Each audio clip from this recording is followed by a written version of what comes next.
எந்த ஊர்ல பஸ் போலனாலும் ஒரு ரீல்ஸ் போட்டதுமே அந்த ஊர்ல பஸ் போகுது, ரோடு போடலன்னு சொன்னேன்னு அந்த ஊர்ல ரோடுனால எதிர்கட்சி தலைவரா நாங்க வந்து ஒரு மரியாதையை வச்சிருக்கோம். ஆனாலும் இவர் இப்படி பேசுறதுனால இவர் மேல இருக்கிற மரியாதையை எங்களுக்கு கொஞ்சம் கூட போயிட்டு ஒரு இன்ஸ்டாகிராம் பார்த்தாலும் விஜய் அண்ணன் நல்லது செஞ்சிருக்காருன்றோம். நாங்க நல்லவங்களுக்கு தான் ஓட்டு போடுறோம். தற்கூரி சொல்றதுனால நாங்க ஒண்ணு கவலை மாசத்துல மழை வரலனாலும் அவர் தான் பொறுப்பு, வெயில் அடிச்சாலும் அவர் தான் பொறுப்பு. எல்லாத்துக்குமே சீமானை பத்தி நான் கருத்து சொல்லவே விரும்பல. அவர்லாம் ஒரு ஆளே எங்கனாலும் தண்ணி விடுற இடத்துல விடுவாருன்னு சொல்றது அது எவ்வளவு பெரிய வார்த்தை. எல்லா பெண்களையும் இழிவுபடுத்துற மாரி தானே. திருசாவும் பொண்ணுதான், அவங்க வீட்டுல இருக்கிறவங்களும் பொண்ணுதான். அது மாரி அவங்க அதை எங்க தளபதி பேசினா அவங்க சும்மா இருப்பாங்களா? யாருமே பேசக்கூடாதுல்ல. ஆண்களே முதல்ல தவறான பெண்களை பத்தி பேசவே கூடாது. அவரு எப்படி பேசலாம்? இவ்வளவு பெரிய எதிர்கட்சி தலைவரா இருக்காரு, அவரு எப்படி பேசலாம்? இதை கைது பண்றது இப்ப கைது பண்ணாம என்ன பண்ணுவாங்க? அது தவறான விஷயம் தானே. இப்ப ஆண்கள் எல்லா இடத்துலயும் போராடுறாங்க, டிஎம்கே ஆளுங்க. அதுவே அவங்க பெண்கள் அந்த மாதிரி பேசியிருந்தா அவங்க இந்த ரோட்ல போராடுறதுக்கு அவங்க எதனா பதில் சொல்ல முடியுமா? பதில் சொல்லவே முடியாது. கைது பண்ண கூடாதுன்றாங்க. அததான் நான் சொல்றேன். பெண்களை இப்படி இழுத்தருவா பேசுறாங்களே. பெண்களை திரிசாவும் ஒரு பொண்ணுதான், மத்தவங்களும் ஒரு பொண்ணுதான். அவரை வச்சு எல்லா பெண்களையும் பேசுறது தானே அது சமம். இப்ப அவரை எதிர்த்து இப்ப அவரை கைது பண்ணக்கூடாதுன்னு போராட்டம் பண்றாங்க. அது அவங்க வீட்டு பொம்பளைங்கள தானே இருக்காங்க அந்த இடத்துல. பெண்களா அந்த மாதிரி பேசுறது தப்பு தானே. நீங்க பெண்களை பார்த்தனாக்கா திட்டுறாங்க போறாங்கன்னு சொல்றீங்க இல்லையா? அதே பெண்கள் தான் உதயநிதி கைது பண்ண கூடாதுன்னு சொல்றாங்க. அது சில பெண்களுக்கு புரியாத பண்றாங்க. அந்த இடத்துல நம்மளும் தானே அந்த பெண்ணா இருக்கிறோம், அதை பேசுறாங்களே. இது அவங்க குடும்பத்துல எல்லாருமே ஒரு மேடையில போனாலும் அவங்க தாத்தால இருந்து அப்படியேதான் பேசுற இது வந்துச்சு. அதே மாதிரி இவரும் பேசுறாரு. இவர் மேல எதிர்கட்சி தலைவரா நாங்க வந்து ஒரு மரியாதையை வச்சிருக்கோம். ஆனாலும் இவர் இப்படி பேசுறதுனால இவர் மேல இருக்கிற மரியாதையை எங்களுக்கு கொஞ்சம் கூட போயிடுச்சு. ஏன் இப்படிதான் இருக்கணும்? ஒரு தலைவரா எதிர்கட்சி தலைவரை ஜெயிக்கிற ஒரு ஆள்ற தலைவரை எதுனாலும் பேசுறது தப்பு தான். இவரை ஒரு சிஎம் ஒரு நாளுமே அவர் தவறா பேசுறதே கிடையாது. ஆனா இவர் எந்த இடத்துல போனாலும் அவர் தவறாக தான் பேசுறாங்க. சட்டசபைக்கு போனா அவரு கேக்குறாரு அப்பாவை காணன்ட்டு. ஆனா இவரு என்ன சொல்றாரு? ஒரு வெளியில பொது வெளியில சிஎம் ஒரு பொண்டாட்டியை காணும், மகனும் ஒரு பொண்டாட்டியை காணன்னு கேக்குறாரு. இது தவறான விஷயம் இல்லையா? நேற்று மேடையில் பேசும்போது உதயநிதி சொல்லியிருக்காரு, போன ஆட்சியில் சாகுபடியெல்லாம் நல்லா இருந்துச்சு, இந்த வருஷத்துல ஒண்ணுமே இல்ல விஜய் வந்ததால அப்படின்றாரு. எல்லாத்துக்குமே விஜய் மேல போட முடியுமா? ஏன்னா அவர் 3 மாசம் தான் ஆகுது. அதுக்காட்டியும் மிகப்பெரிய ஒரு குற்றச்சாட்டு. 3 மாசம் ஆகுது.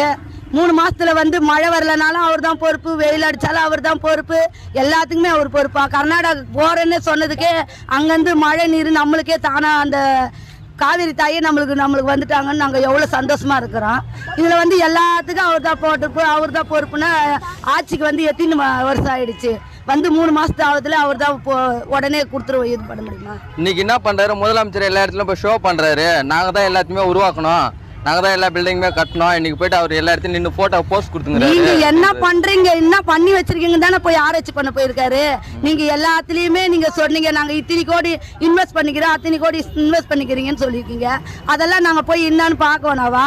நீங்க என்னென்ன ஊழல் பண்ணிக்கிறீங்களா? அதான் சொன்னார்ல, தொட்டவங்களையும் விட மாட்டோம், தொட்டவனையும் விட மாட்டோம், இனிமேட்டு தொடவங்களையும் விட மாட்டோம்னு சொன்னார்ல. அதனால அதெல்லாம் போய் பார்த்தா தானே தெரியும் அதுல எல்லாம் என்ன பண்ணி வச்சிருக்காங்கன்னு. இவங்க எல்லாத்துக்கும் இத்தனை கோடி ஆயிடுச்சுன்னு சொன்னாங்க. அதுல போய் பார்த்து ஆராய்ச்சி பண்ணா தானே தெரியும் இவங்க இப்படி பண்ணாங்களா, என்ன இதுல எவ்வளவு முதலீடு பண்ணா இப்படி வரும்னு சொல்லிட்டு. அதனால அவர் போய் பண்ணாரு. அவரு ரீல்ஸ் போடணும்னு அவள மக்களா எங்க போனாலும் அவரை சேர்ந்து கூட்டம் வந்துருது. அவர் ரீல்ஸ் போடணுன்ற அவசியமே இல்லை. மக்கள் தான் அவங்கள தேடி போறாங்கண்டி அவர் ரீல்ஸ் போடவே இல்லை. ஓகே, இப்ப அவர் கைது பண்ணது சரின்றீங்க தப்புன்றீங்களா? கைது பண்ணது சரிதான்.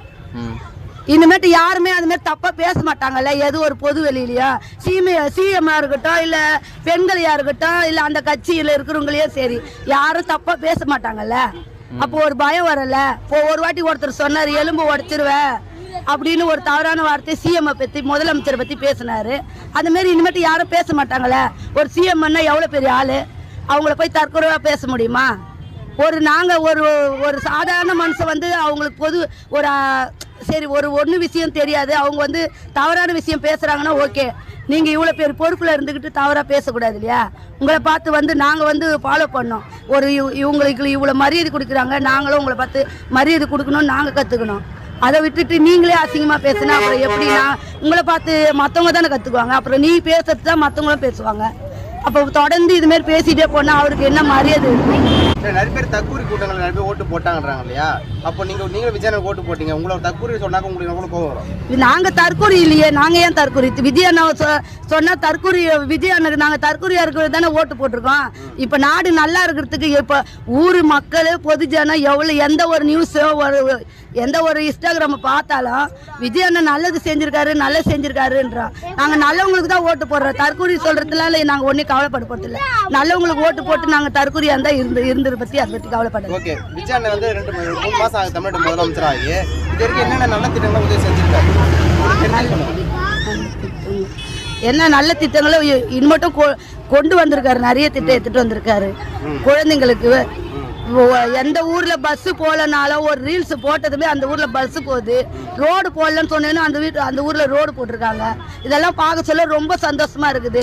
ஒரு ஊர்லயும் ஒடுக்கப்பட்டவங்க ஒடுக்கப்பட்ட ஜாதி அந்த ஊருக்கு மலை பஸ்ல போவாதுன்னு நம்ம ரீல்ஸ் பார்க்குறோம். உடனே அந்த ஊர்ல பஸ் போகுது. இதை விட என்ன வேணும்?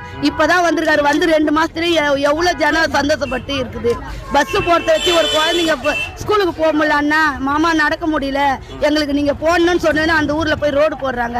இதை விட என்ன விஷயம் வேணாம்? இன்னும் என்னென்ன மக்களுக்கு தேவையோ அதெல்லாம் கண்டிப்பா செய்வாருன்னு எங்களுக்கு நம்பிக்கை இருக்குது விஜய் அண்ணன் மேல. சீமானை பற்றி உங்க கருத்து? சீமானை பத்தி நான் கருத்து சொல்லவே விரும்பல. அவர்லாம் ஒரு ஆளே இல்ல.